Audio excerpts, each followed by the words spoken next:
Bienvenidos amigos, nuevamente estoy con ustedes. Yo soy Enrique Ávila y me da mucho gusto estar contando mis vivencias, contando lo que yo sentía en los años finales de los 50, entrando en los 60. Y era muy bonito, es muy bonito cada vez que pues recuerdo esos tiempos que yo viví. Sentí que mi vida acabó. Mirar tus ojos, tus palabras. Sentí una Yo soy Enrique Ávila y tuve un grupo, pues ya saben, existe todavía, los Babies. En ese tiempo éramos los Babies del rock. Eso es muy importante. Así nos conocían en la zona de la península, en Yucatán.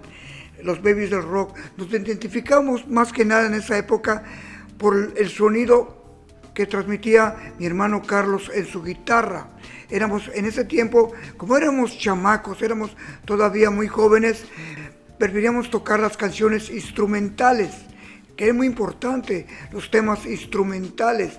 Y en ese tiempo, pues, fue importante decirles que las canciones que nos pedían en ese tiempo era Apache, estaba Jinetes en el cielo, y una serie de melodías instrumentales pues, que no eran fácil en ese tiempo de poder montar, pero con esmero, hasta que lográbamos sacar realmente un tema que sonara al estilo de los Babies. Y muy bien, ese tiempo, pues meterse, eso fue nuestra parte primera en la época del rock and roll. Los temas instrumentales eran, no sé, muy difíciles, pero lo montábamos bien y fue muy bonito ese año del 58, 59.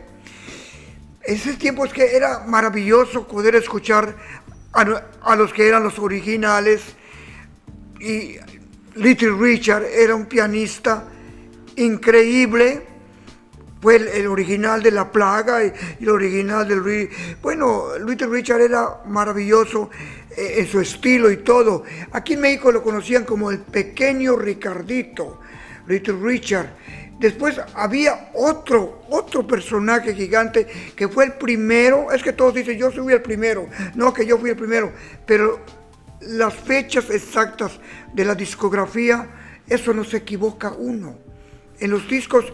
Pues yo soy coleccionista y dicen que estoy loco por haber hecho todo eso, pero ese es mi mundo y me da gusto decirlos. Los discos correctos, la discografía de cada artista es extenso y eso ahí es donde uno empieza a sentir que algún día tendré este disco, algún día voy a conseguir este disco y todo no es de un día para otro, son años de trabajo de hacer totalmente algo que a uno le guste y me siento satisfecho de decir que fueron muchos años para lograr pues la colección de discos que tengo. Había otro personaje que no habíamos mencionado, Fats Domino. Fats Domino era de los años 40, él empezó en el 46, 47 más o menos, y con su estilo de Fats Domino increíble. También otro, Chuck Berry. Chuck Berry era, pues mi hermano Carlos le encantaba porque tenía una guitarra, una Gibson, que sonaba, era rock and rollero, pero nunca dejó esa guitarra de caja, porque esa guitarra no era para rock and roll, pero él la usó para hacer su estilo y tocaba increíble. Johnny B. Good, ya sabes, ese tema que identificaba mucho esa guitarra. La guitarra de rock and roll correcta que se debía usar, pero era imposible de adquirir porque era muy cara y en México no había ese tipo de guitarras todavía. Era la que había aparecido en la compañía Fender, era la Stratocaster. La Stratocaster era completamente una guitarra hecha para rock and roll, el sonido increíble. Todo se debió a un personaje que se llamaba Buddy Holly, que empezó cantando con su grupo, los Crickets. Buddy Holly, otra historia en la música americana. Buddy Holly yo tuve el gusto de estar pues en donde él vivía, en Albuquerque, y fue importante su historia. Él se murió muy joven, él murió, hombre, en un accidente de aviación, junto con otro cantante méxico-americano que se llamaba Richie Valens. El tema de La Bamba fue mundial, una canción, no sé, mexicana, La Bamba, pero él la hizo a su estilo y totalmente llegó en los primeros lugares en el Hit Parade. Richie Valens era increíble y trabajaban, así como nosotros trabajamos en una caravana en México, ellos trabajaban en otras caravanas en Estados Unidos. Y en una de esas noches, pues él quería regresar a la ciudad donde estaba viviendo y pues rentó una avioneta, pero estaba nevando y se mataron Richie Valens y Buddy Holly. Y fue muy triste esa historia. Fue el año 59. Y eso fue muy triste porque tenía unas canciones, unas melodías que nos encantaba cantar de todos esos artistas que son leyenda. Después aparecieron infinidad de cantantes, bueno, ¿qué te podría decir? Que iban junto con el country, que pues ya todo era clásico, y aparecieron las cantantes, pues no sé, de baladas. Estaba Brenda Lee. Brenda Lee era una cantante fabulosa, increíble, chaparrita. Y después apareció Patsy Cline, que Patsy Cline era cantante de country, una canción, la de Crazy. Era maravillosa. Y también falleció en un accidente aéreo. Y todo eso pues está en la historia de lo que es la historia del rock and roll en el mundo. Después entonces nosotros empezamos a viajar por todos lados, empezamos a recorrer muchos lugares en México primero, y entonces empezamos a abarcar pues la capital. Nos fuimos a México nuevamente. México era el México de verdad que siempre vamos a recordar con mucho cariño, porque la gente, el pueblo, así es, el pueblo es el que manda cuando un artista siente que ese es su camino. Nosotros por eso duramos mucho, porque la gente nos aplaudía, nos apoyaba en donde íbamos. Hay un lugar que respetamos mucho, que siempre nos apoyó, Monterrey, siempre, los Babies estaban allá, los Reno, estaban otros grupos que pues eran muy importantes, y alternaban con nosotros en unos programas de televisión, el Clan del Martillo. Después apareció Muévanse Todos, y estaba mi amiga Vianey Valdés, pero ya estoy hablando ya del México, ya del 62, 63, y hace tiempo ya estábamos en los cafés cantantes. Llegó el día que pues teníamos que viajar una noche, un 30 de agosto del 63, nuevamente a México, ya con la mira de quedarnos un tiempo en la capital, porque teníamos que grabar un disco, y eso era muy importante para nosotros y para todos los de esa generación de grupos. En el tiempo del agosto del 63 viajamos, hombre, en ese tiempo eran 3 días de viaje. Y hablar de irse a la capital, a México, de la península, en ese tiempo era una odisea, porque en ese tiempo viajábamos pues muy bien en un carro, pero llegamos ya a Ciudad del Carmen, y de repente nos dimos cuenta que teníamos que viajar en un barco. Ahí le llamaban pangas. Teníamos que viajar en un barco, y llegamos a un lugar, Isla Guada. Después viajamos muy emocionados, pero llegamos a la otra panga y ya llegamos tarde, y nos quedamos toda la noche esperando que amaneciera para poder tomar otra barca, otro barco se puede decir, y así eran cuatro pangas 4 barcos que teníamos que tomar para llegar a Veracruz. Había un lugar que se llamaba Allende. Hasta allí llegaba la última panga de Alvarado, Veracruz. Eso duraba como 2 días y medio o 3.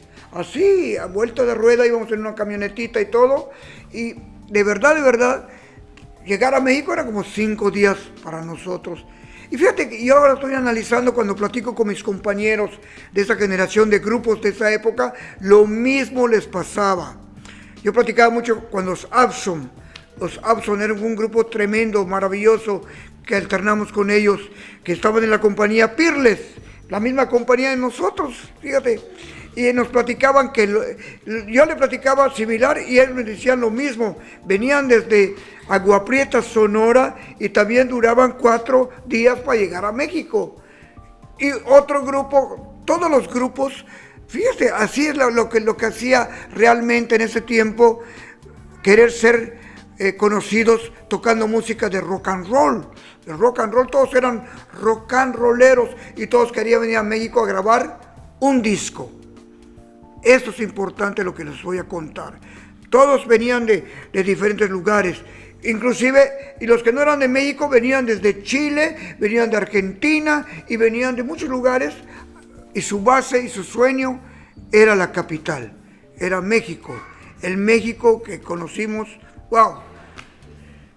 Cuando llegamos a México, pues llegamos, nos dimos cuenta que de verdad todo se nos dio primero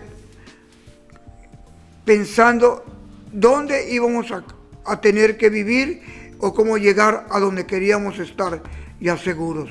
Y fue la colonia Narvarte.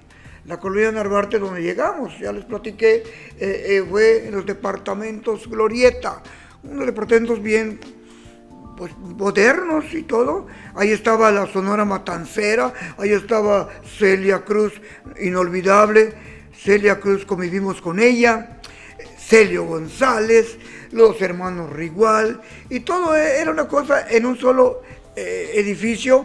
Ahí estaban muchos artistas de Cuba, y eso nos sirvió mucho convivir con ellos y aprender también muchas cosas de ese tiempo.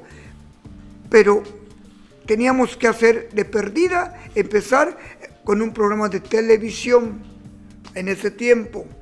Y entonces ahí fue muy duro porque pues investigamos y nos dijeron que había un programa en la mañana, que ahí mostraban a los nuevos valores, de los nuevos artistas.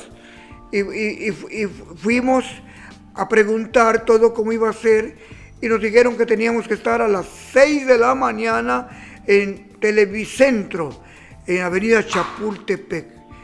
Fue una emoción tremenda porque pues todos éramos en ese tiempo puestos para que nos dijeran de los horarios, porque en el mundo de los artistas y en la música y en todo lo que te les puedo platicar, había que ser puntuales en todo, que es básico. Y se nos dio, y de a las 5 de la mañana estamos ya listos para ir a hacer pues ese intento de salir por primera vez en México en un programa de televisión. Y fuimos a ese programa de televisión. ¡Wow! Increíble. Esto es importante mencionar. Llegar a México en ese tiempo era septiembre. Estaba empezando septiembre. Entonces, pues, llegamos a Televicentro y pues eran las 6 de la mañana. Y había una cola de gentes. Esas gentes también eran pues artistas que venían de provincia. Todos veníamos de provincia. Es importante recalcarlo. Entonces, conforme se iban acercando a donde les iban preguntando, ¿y ustedes de dónde vienen? Pues cada quien contestaba, pues vengo del norte, vengo de Monterrey, y se saben el taconazo, pues sí, y adelante, pasen ustedes. Y pasaba, por decirte, de Chiapas, que venía la marimba, no sé, y ustedes vienen, sí, somos, ¿y dónde está su marimba? Aquí sí hay, y los pasaban, pero cuando habían ciertas gentes que pasaban y preguntaban, y dice, apunten aquí, luego los llamamos. Yo ya yo eso, ya me puse nervioso porque pues, ¿qué iba a decir yo? Los chamacos, los babies. Y entonces, cuando nos llegaron a preguntar, era un programa de un comentarista, un músico cubano, y se llamaba Enrique Brión y sus valores, sus nuevos valores. Entonces, ese era el programa que empezaba a las 9 de la mañana. Entonces, cuando ya nos tocó a nosotros, después de que pasaron 30 artistas, se puede decir, nos tocó a nosotros. ¿Y ustedes de dónde vienen? Pues venimos de la península de Yucatán, de Mérida. Y se quedó así, la persona que nos atendió, no sé quién era. ¿De Mérida? ¿Viene de Mérida? Sí. ¿Pero ustedes tocan música yucateca? Claro que sí, tocamos. Pues si usted habla la verdad, nos toca música yucateca y tocamos de lo que quiera. Yo les dije así.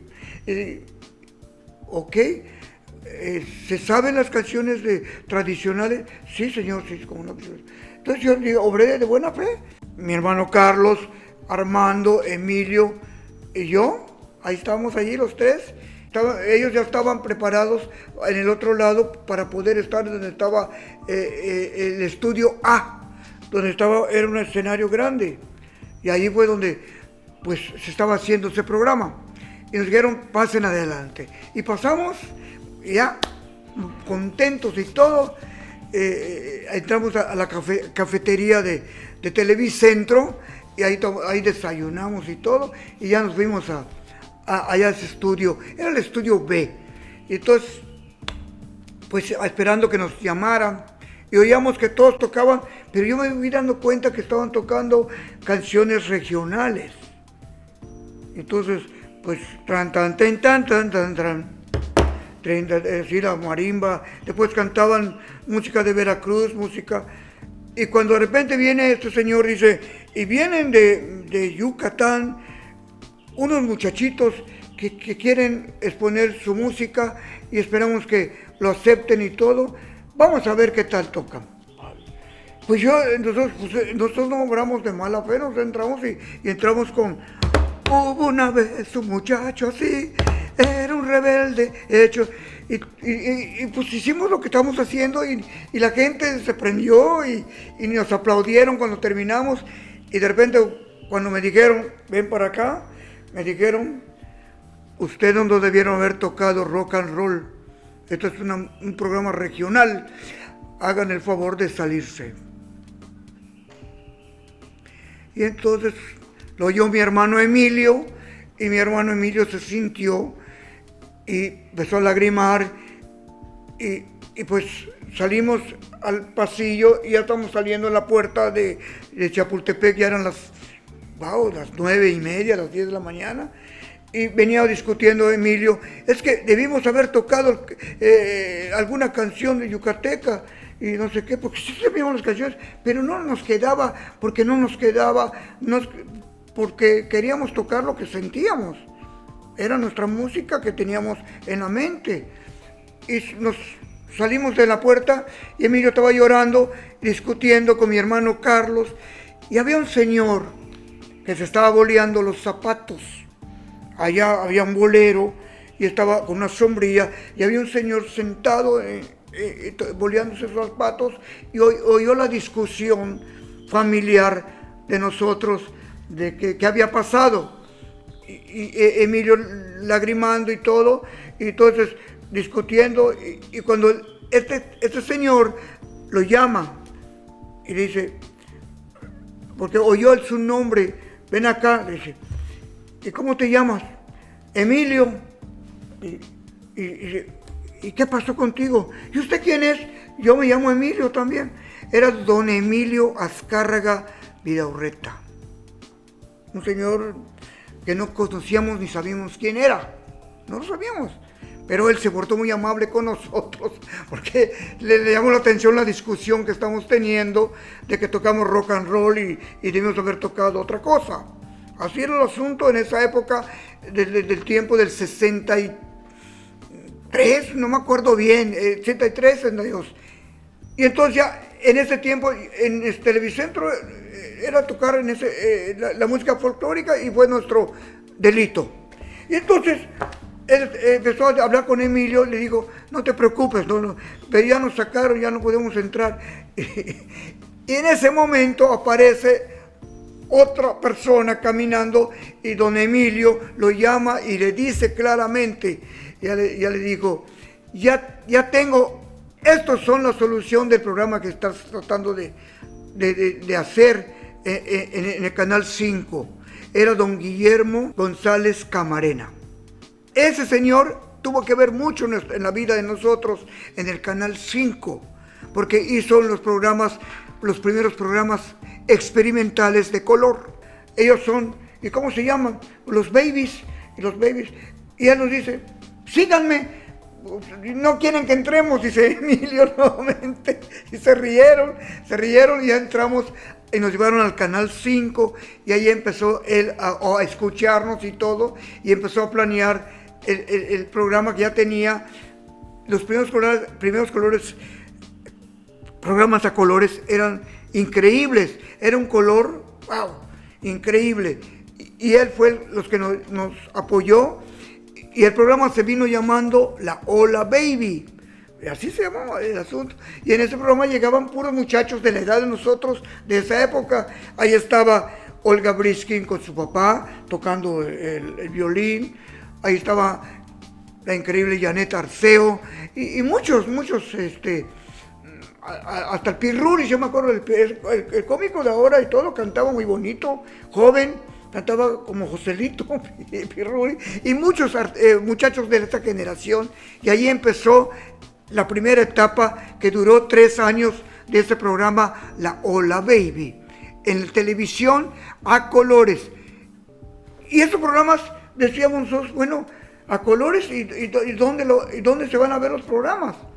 Los programas se podían ver nada más los sábados en las compañías grandes, Sears, en el Palacio de Hierro.